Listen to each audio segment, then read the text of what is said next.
একবার একটি মানুষ গৌতম বুদ্ধের আশ্রমে আসে আর বুদ্ধকে বলে, আমার মনের মধ্যে কিছু প্রশ্ন আছে, সেই প্রশ্নের উত্তর আমি আপনার কাছে থেকে জানার জন্য এসেছি।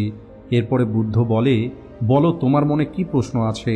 তখন ওই লোকটি বলে, আমি আমার জীবন নিয়ে একদম খুশিতে নেই, আমি সবসময় অনেক দুঃখের মধ্যে থাকি, আমার জীবনে কোনো খুশি নেই, আমি জানতে চাই আমার সঙ্গে এমনটা কেন হয়। এরপরে বুদ্ধ বলে, তুমি আমাকে তোমার দুঃখের কারণটা বলো, তোমার দুঃখের কারণটা কি।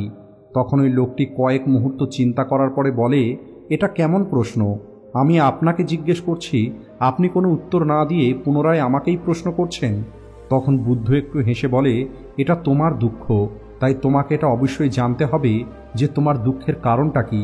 তখন ওই লোকটি বলে, আপনি সবার ভবিষ্যৎ বুঝতে পারেন, আপনি সবার মনের কথা বুঝতে পারেন, আপনি তো সব কিছু জানেন। তখন বুদ্ধ একটু হেসে বলে, এটা তোমার ভুল ধারণা, তোমার মনে হয় অন্য কেউ তোমাকে তোমার দুঃখ থেকে মুক্তি দেবে, কিন্তু এমনটা কখনোই হবে না, কেবলমাত্র তুমিই তোমার দুঃখের সমাধান করতে পারবে। আমি একদম তোমারই মতো, পার্থক্য কেবল এতটুকু যে আমার মধ্যে কোনো রকমের ভ্রম নেই। যেদিন তোমার মধ্যেকার ভ্রমটা শেষ হয়ে যাবে সেদিন থেকে তুমি তোমার সমস্যার সমাধান খোঁজার জন্য আর কোনো বুদ্ধের কাছে যাবে না। তুমি কি কখনো ফুলকে মনোযোগ দিয়ে দেখেছো? তখন ওই লোকটি অবাক হয়ে বলে, ফুল তো সবাই দেখেছে। তখন বুদ্ধ বলে, একটি ফুল সকালে কত সুন্দর হয়ে ফুটে ওঠে, সারাদিন সে ফুটেই থাকে, কিন্তু সন্ধ্যের সময় ওই ফুলটি শেষ হয়ে যায়। যদি ফুলটা আগে থেকে এটা জানতে পারত যে সন্ধ্যের সময় সে শেষ হয়ে যাবে, তাহলে ফুলটা এত সুন্দরভাবে ফুটে উঠত না।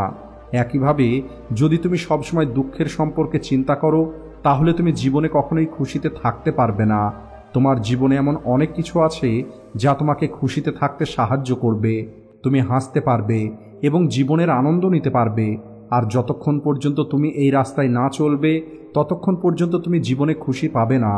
আমি তোমাকে রাস্তা দেখাতে পারি, আমি তোমাকে রাস্তাটা বলে দিতে পারি, কিন্তু তোমাকে ওই রাস্তাতে নিজেকেই চলতে হবে, তারপরেই তুমি জীবনে খুশিতে থাকতে পারবে।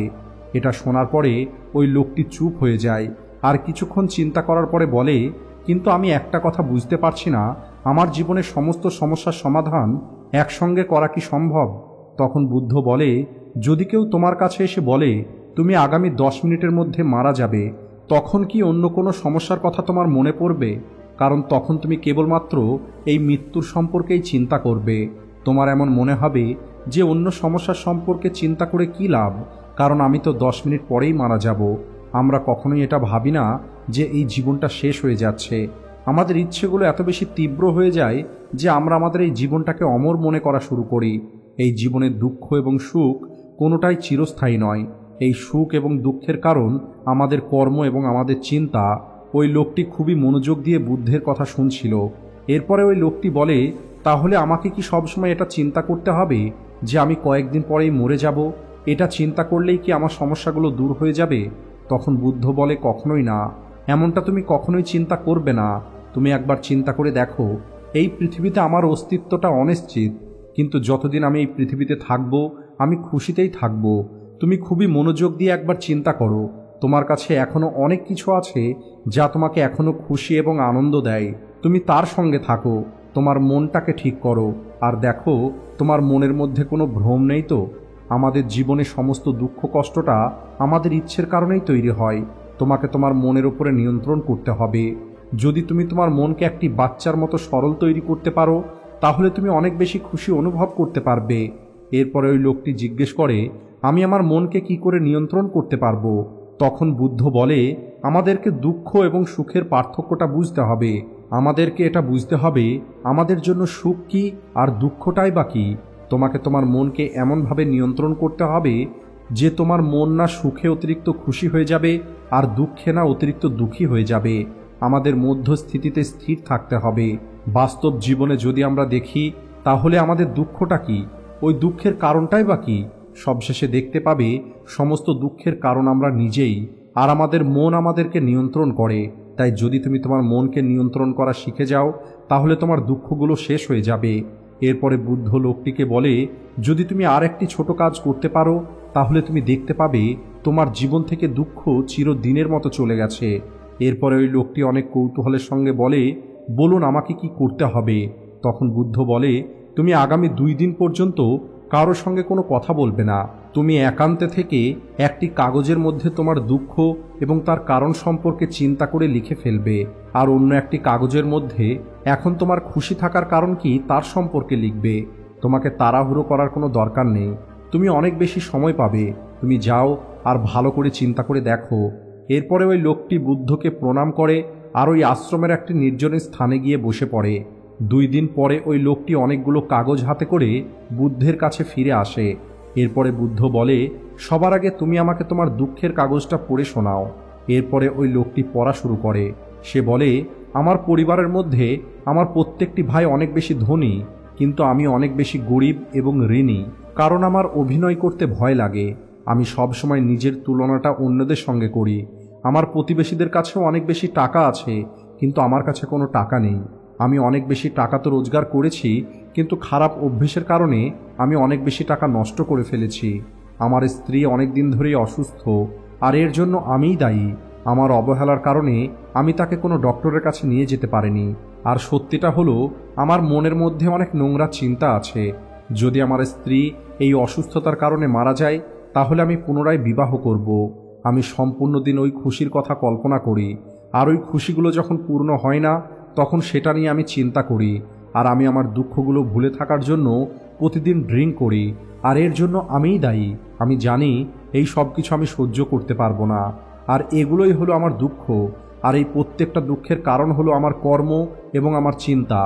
এরপরে গৌতম বুদ্ধ একটু হাসে আর বলে, এবার তুমি আমাকে তোমার খুশির লিস্ট পড়ে শোনাও। এরপরে ওই লোকটি অনেক উৎসাহের সঙ্গে বলে, আমি খুশিতে আছি এবং আমার মধ্যে অনেক খুশি আছে। বিগত 2 দিনে জীবনে প্রথমবার এটা বুঝতে পেরেছি যে আমি কতটা খুশিতে থাকতে পারি। আর আমার খুশির লিস্টটা এত বেশি বড়, যেটা পড়তে আমার কয়েক ঘন্টা সময় লেগে যাবে। এরপরে বুদ্ধ একটু হাসে আর বলে, প্রত্যেকের ঠিক এটাই হলো সমস্যা। দুঃখের কারণটা চিন্তা করে আমরা আমাদের জীবনের মূল্যবান সময়টা নষ্ট করে দিই। যদিও আমাদের জীবনে খুশিতে থাকার জন্য অনেক কিছু আছে। তুমি তোমার ওই খুশির লিস্টের মধ্যে কয়েকটা আমাকে শোনাও। তখন ওই লোকটি অনেক আনন্দের সঙ্গে পড়া শুরু করে। প্রথম খুশি হলো এটা যে আমি এখন এই পৃথিবীতে বেঁচে আছি। আমি সুস্থ এবং মজবুত হয়ে আছি। আমার কাছে পৃথিবীর ওই ভাগ্যবান মানুষগুলোর মতোই বাবা মায়ের সঙ্গে সঙ্গে স্ত্রী ও সন্তান আছে।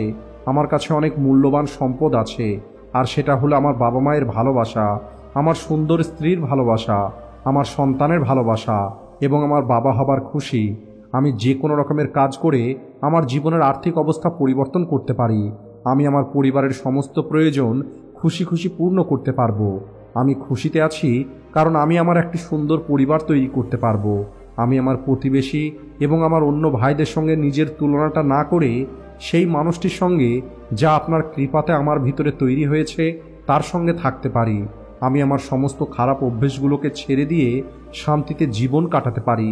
আর এটা আমার জন্য সবথেকে বড় আনন্দ এবং সৌভাগ্য। আপনার কৃপাতে আমি জীবনের সত্যিটা জানতে পেরেছি। আমি যতদিন পর্যন্ত এই পৃথিবীতে আছি ততদিন পর্যন্ত আমি জীবনের সত্যিটা জানার চেষ্টা করব। আর এরপরে আমি মন থেকে নিজেকে জানার চেষ্টা করব, আর অন্যদেরকে খুশিতে রাখার চেষ্টা করব। এরপরে বুদ্ধ বলে, তুমি তোমার পরিবারের কাছে ফিরে যাও। আজ তোমার পুনর্জন্ম হয়েছে। আজ থেকে তুমি শান্ত মনে খুশিতে বেঁচে থাকো। আর এখন যদি আপনার মনেও আপনার জীবন সম্পর্কে সামান্য ভ্রম থাকে, তাহলে আপনি নিজেকে বলুন, এই জীবনটা হলো অনেক ছোট, আর আমি এখানে দুঃখের গোলাম হতে আসিনি। আপনি আপনার দুঃখটাকে বিশ্লেষণ করুন এবং দুঃখের কারণটাকে খুঁজে বার করুন, আর সেই কারণটাকে দূর করে ফেলুন। তাহলেই আপনি একটি চিরস্থায়ী খুশি ও আনন্দ পাবেন। ধন্যবাদ।